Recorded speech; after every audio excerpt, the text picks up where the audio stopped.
जी अस्सलाम वालेकुम। सबसे पहले तो मैं शुक्रिया अदा करता हूँ उन तमाम दोस्तों का, तमाम स्टूडेंट्स का, तमाम फेलोज़ का जो एक पॉजिटिव इंटेंट से मेरे रिकॉर्डेड लेसन सुन रहे हैं और मुझे अप्रिशिएट कर रहे हैं। मेरा मकसद सिर्फ़ और सिर्फ़ आगाही फराहम करना है, रियलिटी एक्सप्लेन करनी है। क्योंकि देखें, हर बंदा एक जहद करता है, एक जदोजहद होती है। जब भी आप अपने घर से कुछ कमाने के लिए निकलते हैं तो इन रिटर्न आपके हाथ में क्या आता है, क्या नहीं आता, आपने क्या खोया, क्या पाया है, ये सारी चीज़ें वक्त के साथ साथ चलती हैं। लेकिन यह है कि जो इंसान का नॉलेज बेस होता है, ये अम्बिया की मिरास होती है, अल्लाह ताला की देन होती है कि आप फलाह इंसानियत के लिए उसको आप वफ़ ना सिर्फ करें बल्कि अपने लाइफ एक्सपीरियंसेस से लोगों को मुस्तफ़ीद करें जो रियली डिज़र्विंग है। ऐसे मतलब चैनल्स नहीं, मैंने बहुत सारे ऐसे चैनल का मुशाहिदा करता हूँ जनाब, वो आपको मुख्तलिफ़ किस्म की स्टोरीज़ या कहानियाँ पढ़ा रहे होते हैं कि जनाब हम ये करेंगे वो करेंगे सिर्फ अपनी रेटिंग बढ़ाने के लिए या एक फ़न क्रिएट करने के लिए। तो इन रियल आपको जो लेसन होते हैं, लाइफ एक्सपीरियंस होते हैं, उनसे बहुत कम लोग आशा, बल्कि वो आते ही नहीं।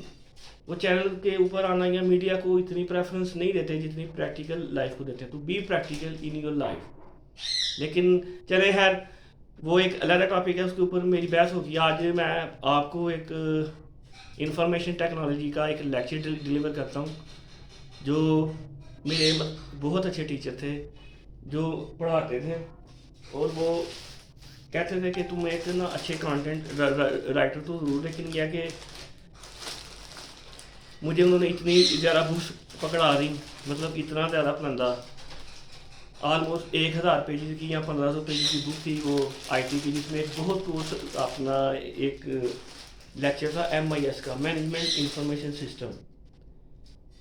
आईटी और इंफॉर्मेशन सिस्टम और किसी भी ऑर्गेनाइजेशन का सिस्टम जो है ना वो इंटरनेट मतलब होता है। MIS मैनेजमेंट इंफॉर्मेशन सिस्टम, ये 3 लेयर के ऊपर काम करता है।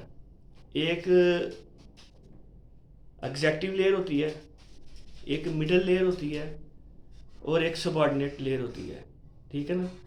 एग्जेक्टिव लेयर के अंदर आपके टॉप बॉस होते हैं जो डिसीजन मेकर होते हैं, उनको डिसीजन करने के लिए एक नाम दिया गया है एग्जेक्टिव सपोर्ट सिस्टम।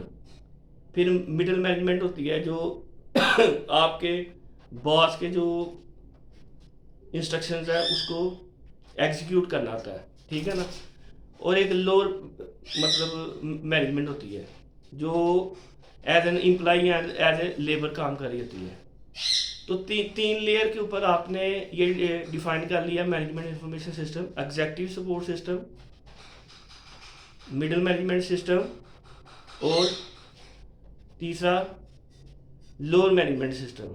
अब ये 3 सिस्टम हो गए। अब 3 सिस्टम के लिए टूल्स होते हैं जो आपने इम्प्लीमेंट करने होते हैं। आपको मैन पावर चाहिए, आपको रिसोर्सेज चाहिए, आपको आईटी चाहिए और आपको मशीन चाहिए, आपको ये सारी चीज़ें चाहिए। ठीक है। तो जो सबसे बेस्ट मैनेजमेंट इंफॉर्मेशन सिस्टम होगा, आपने सबसे पहले एक फ्लो चार्ट बनाना है कि हमारा हर ऑर्गेनाइजेशन का, स्कूल का या किसी भी इदारे या किसी भी दफ्तर का मैनेजमेंट इंफॉर्मेशन सिस्टम डिपेंड करता है उसकी हायरार्की के ऊपर कि वो कौन सी हायरार्की में काम कर रहे हैं। उनको अपर क्लास मैनेजमेंट के क्या टूल्स एंड डिमेंशंस हैं, मिडिल मैनेजमेंट के क्या टूल्स एंड डिमेंशन हैं और लोअर मैनेजमेंट के। उसमें जो आप मैन पावर इंजेक्ट करते हैं वो कितनी रिसोर्सफुल है, वो कितनी काबिल है, वो दुनिया के उन उसूलों के ऊपर काम करती है। जैसे दुनिया का टोटल TQM एक अपना टेक्निक है, टोटल क्वालिटी मैनेजमेंट, कि आप एक चेन सिस्टम के साथ काम करते हैं या आपका एक जनाब, मैंने बहुत सारे ऐसे इदारे देखे हैं जहाँ पे ये मैनेजमेंट इंफॉर्मेशन सिस्टम में TQM की तकनीक बहुत एफिशिएंट और ज़बरदस्त यूज़ की जाती है कि आप एक चेन सिस्टम में काम कर रहे होते हैं। एक बंदा अपनी प्रोडक्ट दूसरे को हैंड ओवर करता है, दूसरा तीसरे, तीसरा चौथे, चौथा पांचवें को, और इस तरह from phase 1 to final phase आपकी एक चेन जारी होती है, वो भी एक ग्रुपिंग के साथ बिल्कुल आप नियर बाई, मतलब ना वो आपने डिपार्टमेंट क्रिएट किए होते हैं। तो ये टोटल TQM या चेन सिस्टम बहुत एफिशिएंट होता है। आपने अगर आउटपुट बहुत ज़्यादा इंक्रीज करनी है, वो कास्ट इफेक्टिवनेस में बहुत ज़्यादा महारत रखनी है और अपनी प्रॉफिटेबिलिटी को इंक्रीज करना है।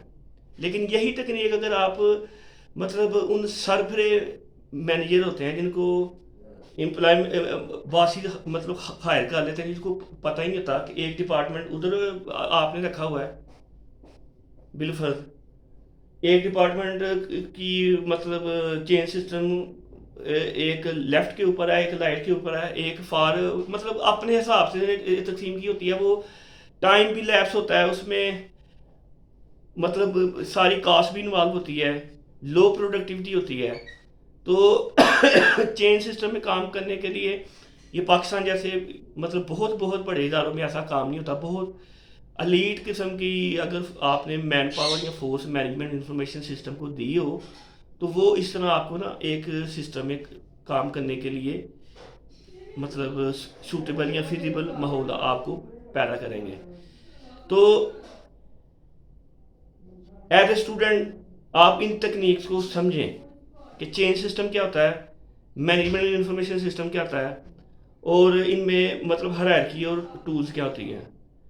और अगर आप बुकिश के तौर पे जाएं तो ये जो मैंने आपको 4 या 5 मतलब ये टेक्निक्स बहुत प्रिसाइज करके आप बता दी हैं, तो आप इमेजिन करें कि ढेरों बुक्स और किताबें बड़ी पड़ी हैं इससे। क्या MIS क्या होता है, ESS क्या होता है, DSS, वो आप उसमें ना जाएं। आप सिर्फ जो मैंने आपको ये लेक्चर दिया है, आप इसको इसके चंद पॉइंट्स नोट डाउन कर लें, और यही आपको अगर आपके किसी कोर्स में सिलेबस में आपसे ये सवाल आता है, आप इसको आंसर करें, तो मैं श्योरली कहता हूँ आप मैक्सिमम मार्क गेन करेंगे।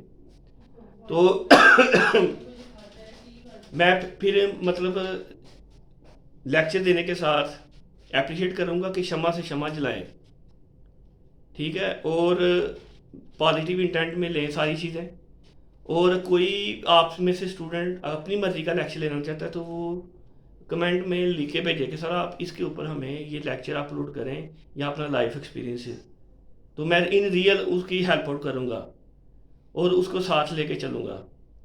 तो उम्मीद करता हूँ कि आपको MIS की एक स्कीम सी एक थ्योरी जो हज़ारों पता नहीं कितने पेजेस के ऊपर होती है, मैंने आपको समराइज़ कर दिया है। एक बेहतरीन तरीके से आप उसको अपने क्वेश्चन का आंसर करें, मैक्सिमम मार्क गेन करें, ठीक है। और मैं फिर एक कंक्लूड करता हूँ अपनी गुफ्तगू, क्योंकि कंक्लूड करना भी एक फ़न होता है। MIS, ESS, middle management system और लोअर मैनेजमेंट सिस्टम, ठीक है। और उसमें टूल्स होते हैं, मशीन्स होती हैं, मैन पावर होती है, और क्वालिटी कंट्रोल्स होते हैं, और TQM टेक्नोलॉजी अपना सिस्टम्स होते हैं, और एक इंस्ट्रक्शंस होती हैं, और एक मैनेजमेंट लेयर होती है। वो सारा एक सिस्टमेटिक वे होता है काम करने का। अगर आप इससे हट जाएंगे तो दुनिया का कोई भी सिस्टम फेल हो जाएगा, और अगर आप इस तरीके से काम करेंगे तो लाजमी इसके आप बेनिफिशरी होंगे। तो उम्मीद करता हूँ आपको ये लेक्चर पसंद आया। फर्दर मैं इंशाल्लाह आपको लेक्चर देता रहूँगा। ये मेरे सारे स्टडी नोट्स पड़े हुए हैं, मैं इनमें से आपको गाहे बगाहे जो भी मेरी अंडरस्टैंडिंग हुई, जो मैं बेहतर समझा आपके लिए, तो मैं इंशाल्लाह आपको कम्युनिकेट करूँगा। अस्सलाम वालेकुम।